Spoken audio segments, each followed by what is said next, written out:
All right, day 58. Let's get into it. Okay, so what we had here is a data wick right here at the unemployment, or it was non-farmer payroll today at 6:30 a.m. and it whipped up and came back down. New York pushed up. It swept the top of that, and that was my signal. I was like, okay, I think it's probably going to come down.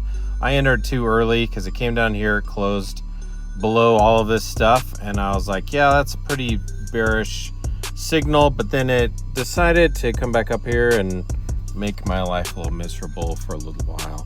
But there was two draws on liquidity down here at the bottom. There was the data low, and there was also a gap, and then like a trend line liquidity that was going down to that gap. And I thought last night while I was watching it build, I was like, yeah, it's going to be taken tomorrow. That's what they're doing. They're engineering this.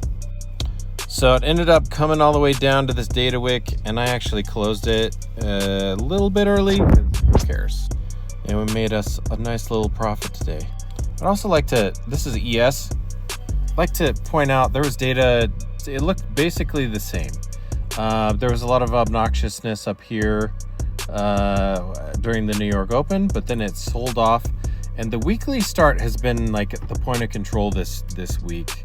I'm trying to make a habit of marking out the weekly start for ES and for NQ just to see where it goes, because I want to see like where that level affects price all the time. So that was interesting. That was another clue to me that I was like, yeah, it's about 30 or 40 points away. I think it'll probably go down to the weekly start, and did it.